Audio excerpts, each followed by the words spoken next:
At 3:14 a.m., my garage was engulfed in flames.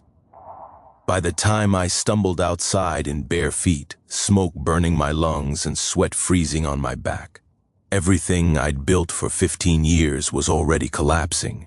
My workshop, my tools, my vintage Mustang I restored bolt by bolt after work every night, gone in under 8 minutes. The fire chief called it electrical. My security camera called it arson. Across the street, HOA President Delilah Harrington stood in her robe, arms folded, watching the fire like it was a late-night show. No shock, no panic, just that quiet, satisfied stare.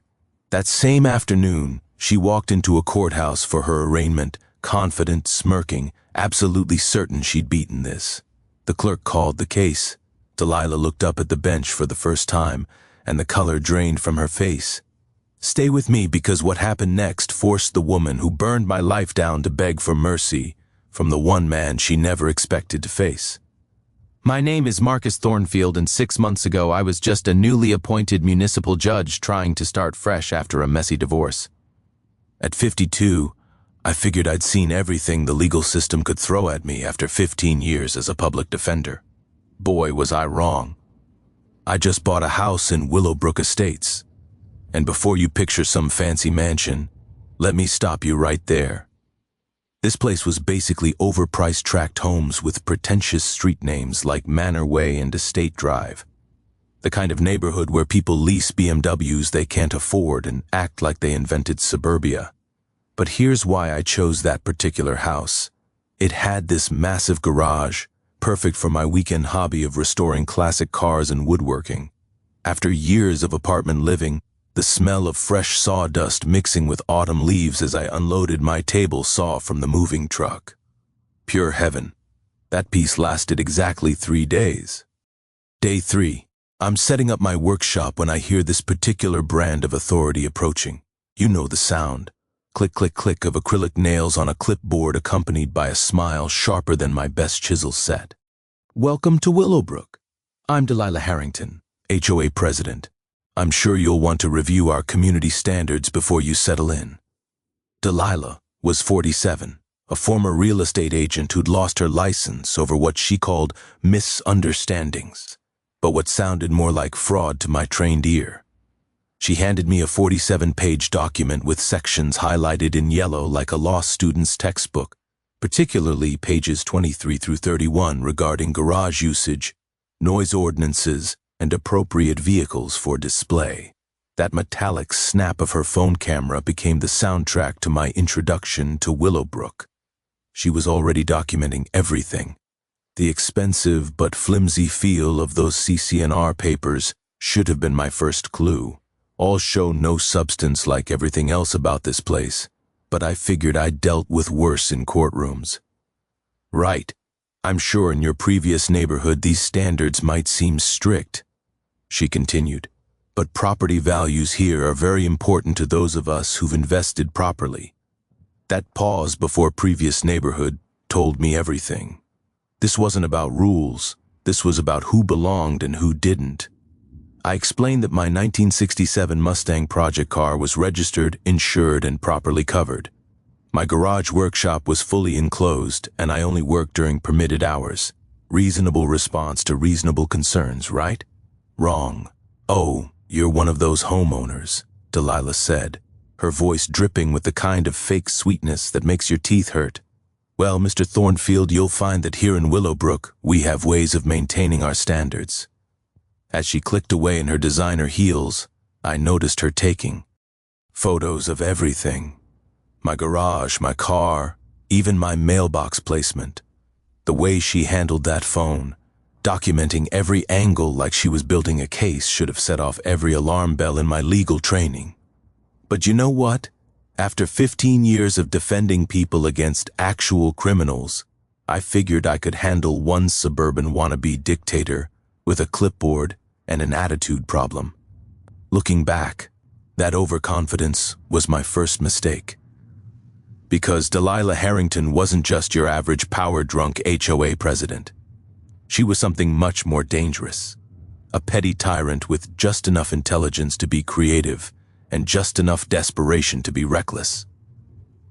That night, sitting in my garage workshop with the familiar weight of a wood plane in my hands, I had no idea I was about to enter a 3-year war that would end with federal charges, insurance fraud, and the most satisfying moment of my judicial career. The metallic hiss of the plane shaving curls from a piece of oak was peaceful. Too peaceful because Delilah was already planning her first move. 2 weeks later, the harassment began with surgical precision.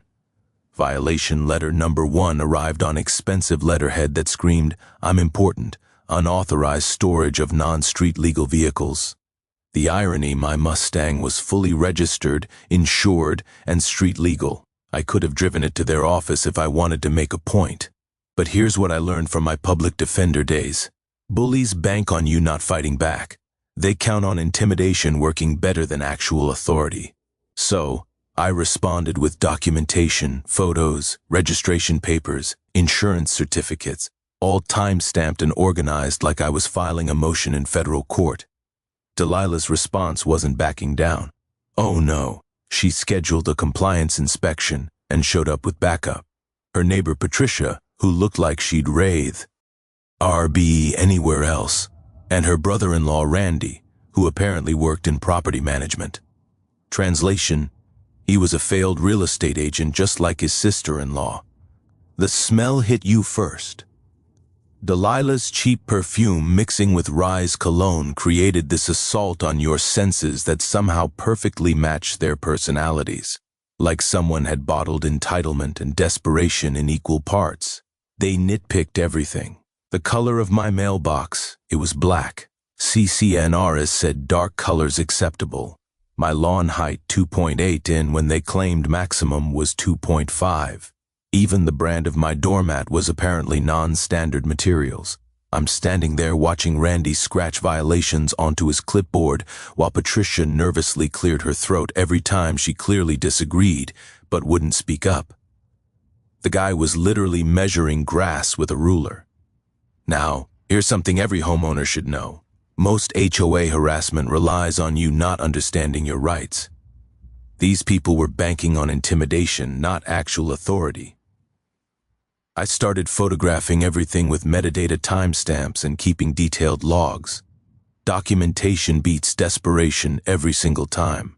But they were particularly interested in my garage workshop setup, kept asking about fire safety compliance and electrical modifications like they were building inspectors instead of wannabe suburban dictators. 2 weeks later, violation letter number 2. Unauthorized structural modifications to the garage.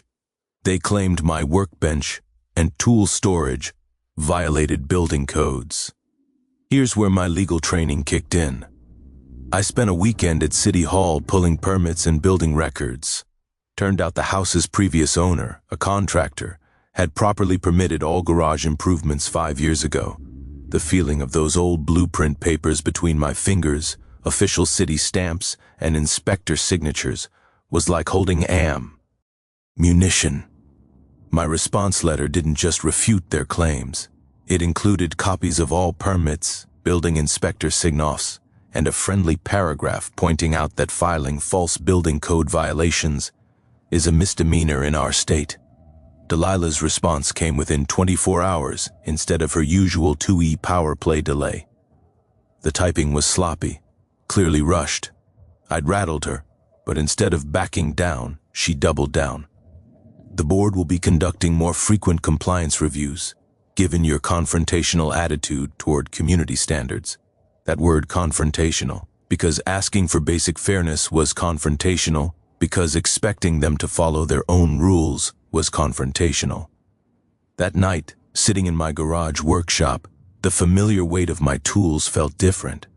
The sound of metal on wood as I sharpened my chisels wasn't just preparation for weekend projects anymore. I was preparing for war. And Delilah.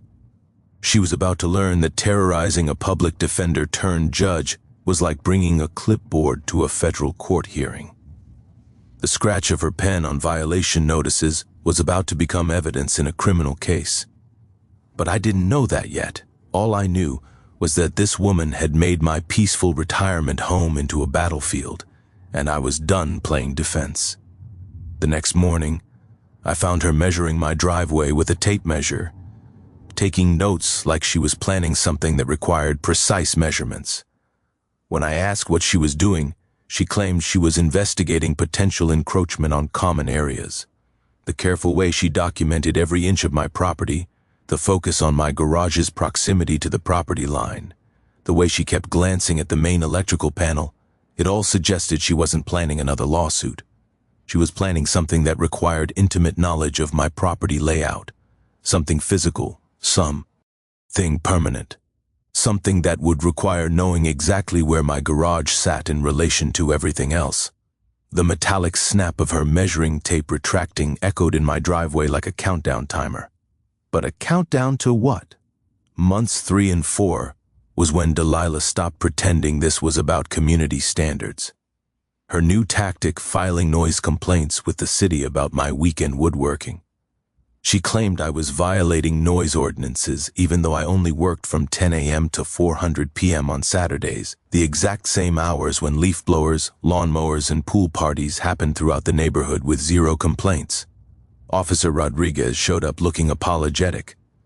"Look, Judge, Mr. Thornfield, I have to respond to complaints," but he gestured at my clearly compliant setup. The posted hours, his sound meter reading well below ordinance limits. "Between you and me," Rodriguez said quietly, "repeated false noise complaints can result in fines for the complainant. Just saying if someone were to document a pattern of harassment. That was legal trick number 2 handed to me on a silver platter. False police reports are serious business." But Delilah escalated to psychological warfare. She started photographing my property daily, always from public areas, always technically legal, always creepy as hell. The click of her phone camera became the soundtrack to my morning coffee, 14 times in 1 week, according to the security camera system I'd installed. Here's where things got interesting. During a neighborhood barbecue at Patricia's house, I overheard Delilah's real motivation through an open window. The smell of charcoal and lighter fluid mixed with the bitter taste of realization. As I heard her say, people like him think they can just move into our neighborhood and change things. His kind doesn't understand property values. Not homeowners like him. Not new residents like him. His kind. Patricia found me after the barbecue, her conscience finally getting the better of her fear. She's not like this with everyone. The Johnsons converted their garage to a game room without permits, and she called it creative use of space. I went home and did research.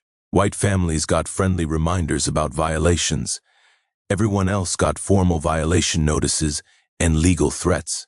The pattern was clear as day once you knew to look for it. Violation. Letter number 3 arrived like clockwork. Excessive vehicle maintenance activities. Apparently, working on my own car in my own garage violated some obscure clause about commercial activities. Now, this is where 15 years of legal training came in handy. I recognized the language immediately. It was copied from a completely different type of HOA in a commercial district 3 states away.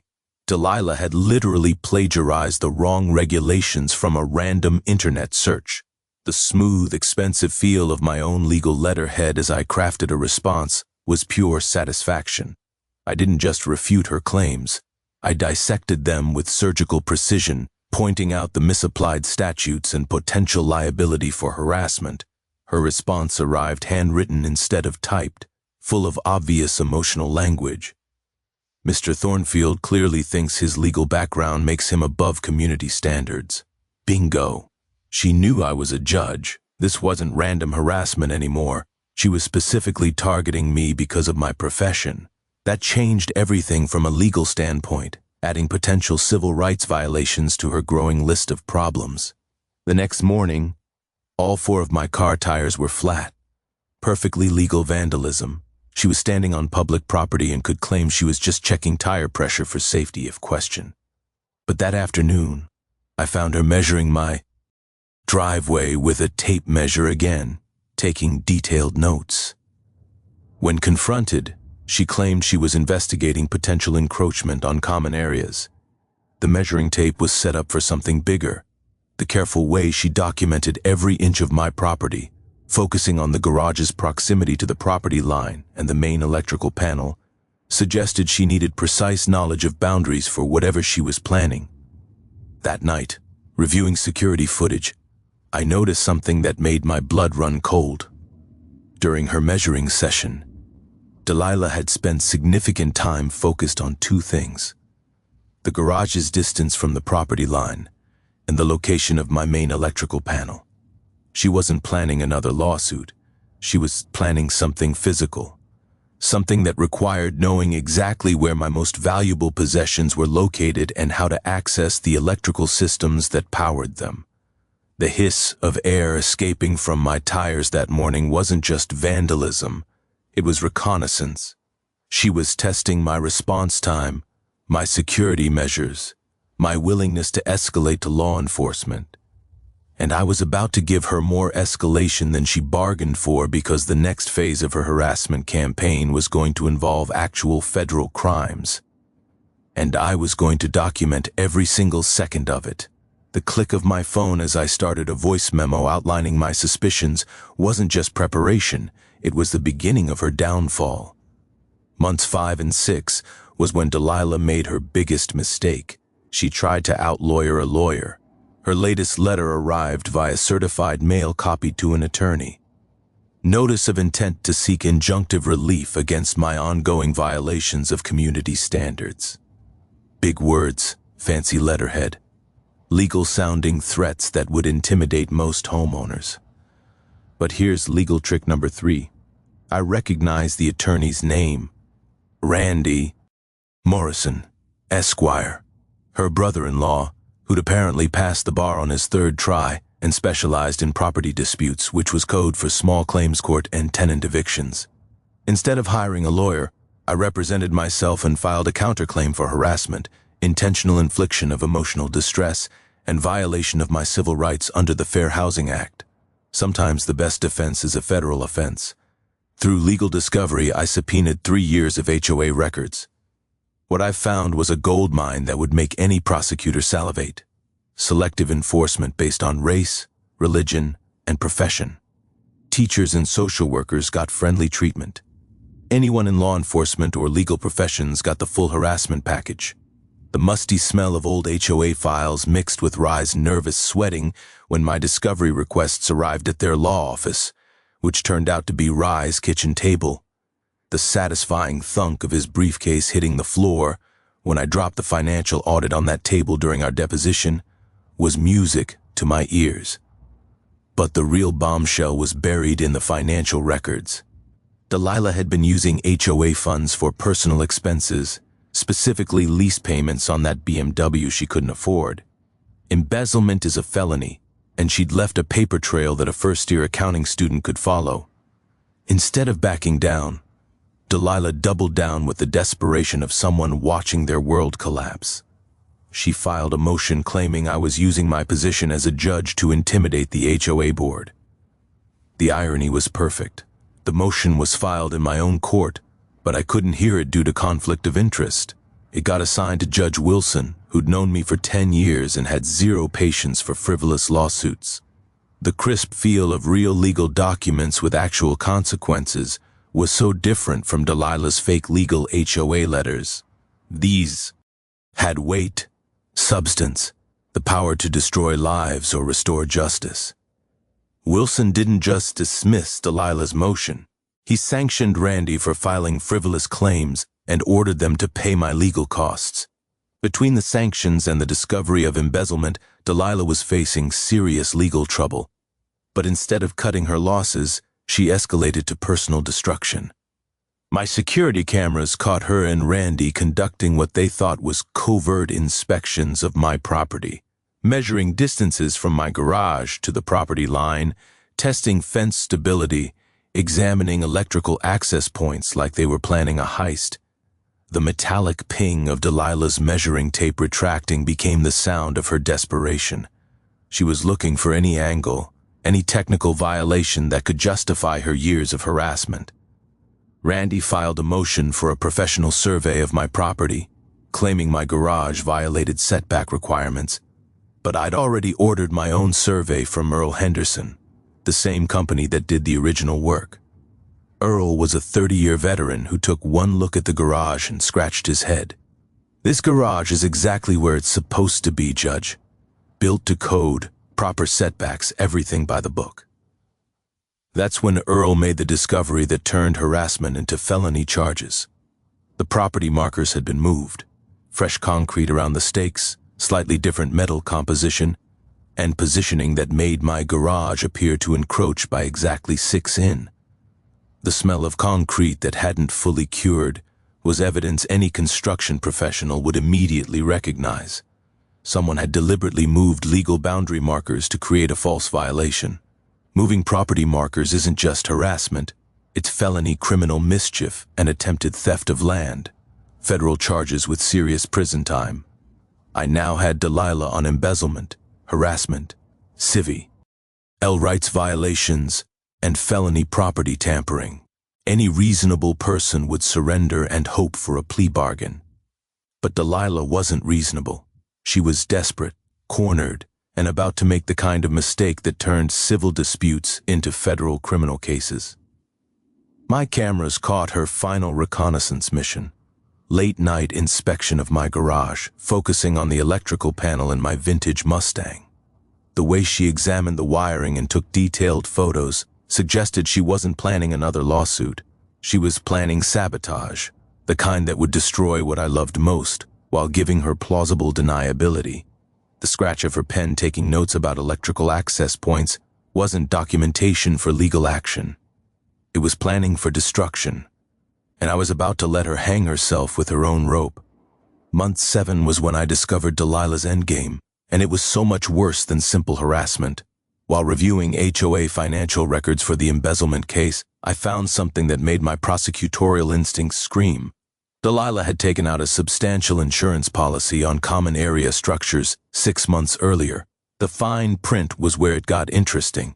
The policy included coverage for damage to adjacent structures caused by common area incidents. My garage, being within 50 feet of the community mailbox area, qualified as adjacent. The quiet were of my printer. As I copied page after page of insurance documents, was like hearing my own funeral dirge. Each page was more damning than the last. Delilah had been planning insurance fraud from the beginning. The plan was elegant in its simplicity. Destroy my garage in a way that looked like an accident originating from common area electrical problems. Then collect insurance money to cover the embezzled funds and destroy the evidence of her harassment campaign in one convenient accident. I spent 3 days cross-referencing the insurance policy dates with her harassment timeline. Every escalation, every focus on my garage, every question about electrical safety corresponded perfectly with specific clauses in the insurance policy. The smooth, expensive paper of insurance contracts versus the cheap copy paper of her harassment letters told the whole story. She'd put more effort into planning fraud than she had into hiding her crimes. Email discovery revealed correspondence between Delilah and her consultant, another relative who worked in insurance claims, discussing common area electrical issues and aging infrastructure risks. They'd been planning this for months. From my criminal court experience, I recognized the pattern. Create a legitimate-seeming accident, collect insurance money, blame faulty infrastructure that no one could have predicted. Classic insurance fraud, amateur execution. The acrid smell of electrical components that had been deliberately damaged hit me when I found evidence of tampering with the community mailbox electrical box. Someone had been practicing. The insurance policy had a 6-month waiting period before major claims could be filed. That period ended in exactly 2 weeks. Security footage showed Randy making multiple nighttime visits to the electrical box near my garage, always carrying a small toolbox. The pieces fell into place like dominoes. I discovered Delilah had been buying specific electrical components. surge protectors, copper wire, electrical tape, all items needed to create a faulty wiring scenario that would trigger an electrical fire. This wasn't harassment anymore. This was conspiracy to commit arson and insurance fraud, federal charges carrying serious prison time. But here's where my judicial experience gave me an advantage over my prosecutor instincts. Instead of stopping them immediately, I realized I could catch them in the act with proper preparation and documentation. Let them commit the crimes, document everything, then watch federal prosecutors tear them apart in court. The evidence would be ironclad, the convictions guaranteed, and the sentences substantial enough to send a message to every petty tyrant with a clipboard and a power complex. The decisive click of my phone as I started recording a voice memo outlining my plan wasn't revenge. It was justice served with surgical precision. Note to self, I whispered into the phone. Subject is planning arson and insurance fraud. Timeline is 2 weeks. Coordination with law enforcement begins tomorrow. This isn't about winning an HOA dispute anymore. This is about stopping felons before they destroy property and possibly kill someone, because that's what Delilah had missed in her amateur criminal planning. Electrical fires don't always stay contained. Her plan to destroy my garage could easily spread to neighboring houses. She wasn't just trying to destroy my property anymore. She was risking the entire neighborhood. Time to end this. The week after discovering the insurance fraud plan was like preparing for the most important case of my career, because that's exactly what it was. First, I needed allies who understood the stakes. Earl Henderson, the surveyor who discovered the moved property markers, was furious about the boundary tampering. These amateur criminals think they can fool a professional. I've been doing this for 30 years and I want to see them caught red-handed. Officer Rodriguez was my second recruit. He'd been tracking Delilah's false noise complaints and was eager to nail someone for filing false police reports. I've been waiting for a chance to tag someone for 911 abuse. This woman's been wasting city resources for months. Patricia, the remaining HOA board member, finally grew a spine after seeing the insurance policy. Veyer signed up to be part of insurance fraud. What she's planning could burn down half the neighborhood. The technical preparation was like setting up a movie production, except the cameras were hidden and the stakes were federal prison time. I installed additional security cameras with night vision and audio recording. The setup looked like normal home security, but created complete surveillance coverage of my garage and all electrical access points. The quiet whir of drill bits as Earl and I installed hidden cameras and weatherproof housings was therapeutic. Each camera position was strategically chosen to capture every angle of the garage, the electrical panel, and the community mailbox area where Randy had been practicing his electrical tampering. For the legal trap, I filed a motion to dismiss all HOA claims against me, citing evidence of harassment and fraud. This put Delilah on a timeline. She needed to act before the legal case exposed everything and brought federal investigators into the picture. Here's something most people don't know about professional arsonists. They create electrical fires by overloading specific circuits to generate heat buildup in wall spaces, then remove the evidence before fire investigators arrive. The process takes about 45 minutes from setup to flashpoint, giving them time to establish alibis while the evidence literally burns up. The bait was perfect in its simplicity. I made a show of planning a weekend camping trip, loading my truck with gear, and telling neighbors I'd be gone for 3 days. The perfect opportunity for Delilah to act without witnesses or immediate discovery. But the smell of gasoline and motor oil as I moved my vintage Mustang to Earl's secure garage was bittersweet. No point letting a classic car burn while catching criminals. But having to hide my most prized possession in my own neighborhood felt like surrendering territory to terrorists. Officer Rodriguez provided me with direct communication to the fire department and criminal investigation unit. Soon as you see them tampering with electrical systems, you call this number. We'll have units staged 2 blocks away. Response time under 90 seconds. The weight of high-end recording equipment Earl borrowed from his security-conscious contractor friends felt like holding justice in my hands. These devices could capture usable evidence in complete darkness, with audio clear enough for court testimony. We created a mock scenario of exactly what Delilah was planning, testing where she'd need to access electrical systems, how long installation would take, what evidence she'd try to remove afterward. Every detail mapped and prepared for.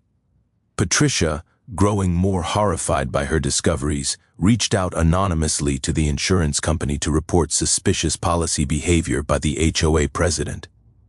That triggered an internal investigation that would make Delilah's fraud attempt federal the moment she filed a claim. The metallic snap of professional-grade evidence bags as I prepared collection procedures sounded like justice being packaged for delivery. Here's a technical detail every homeowner should know. Deliberate electrical tampering leaves specific signatures that trained investigators can identify immediately. Scorch patterns, wire modification marks, component placement that screams intentional overload versus accidental failure. We were ready to identify and document every piece of evidence.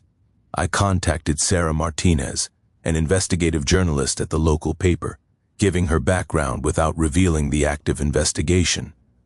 Just wanted you to know there might be a story developing about HOA corruption and insurance fraud. Might want to keep your schedule flexible this weekend.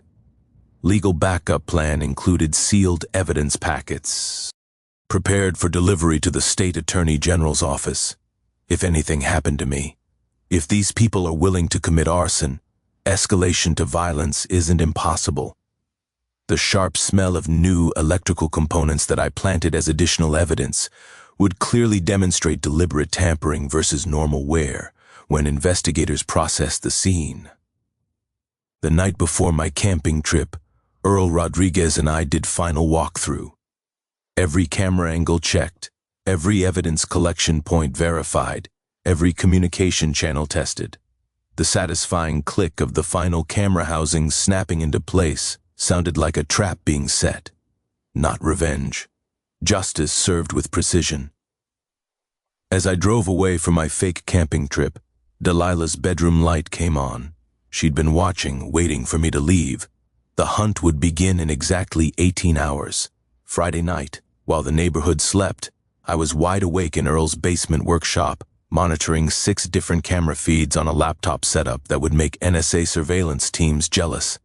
The quiet hum of computer fans, mixed with distant sounds of neighborhood dogs barking at midnight.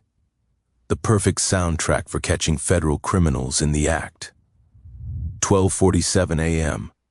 Delilah's garage light came on.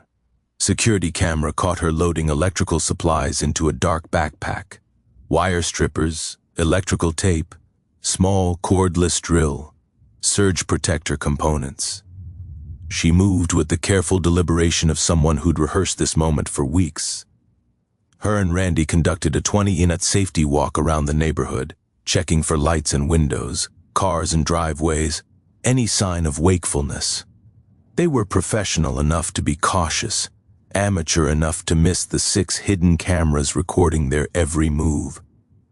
Enhanced audio picked up Rye's distinctive cologne mixed with Delilah's perfume, an alactory signature that would be impossible to deny in court testimony.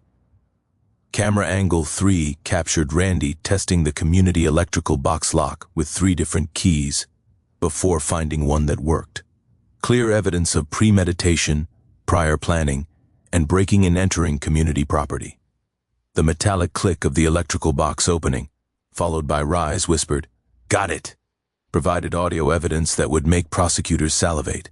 They spent 45 minutes in the electrical box, and the cameras captured Randy installing what appeared to be a modified surge protector, designed to create an overload condition. The way he handled the components suggested some knowledge but not expertise. He was following written instructions, not improvising from experience. 2:15 a.m. They packed up and retreated, but the cameras caught something crucial. Delilah dropped a small piece of electrical tape near my garage, physical evidence placing her at the scene with timestamp verification. Saturday morning, I maintained my camping facade with social media posts from Earl's camping location. Actually, photos he'd taken 6 months earlier. Delilah liked one of them within minutes, confirming she was actively monitoring my supposed location.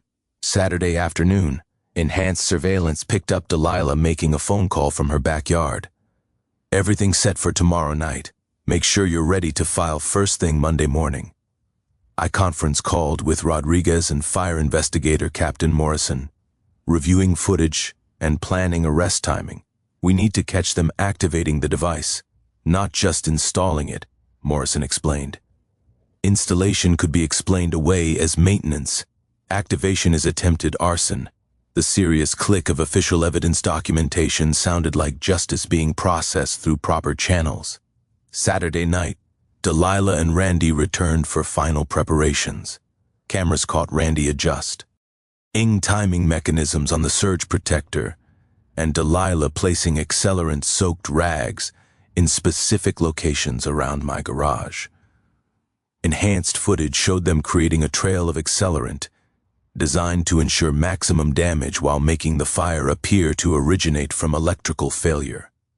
The attention to detail was impressive for amateurs, terrifying for someone whose property was the target.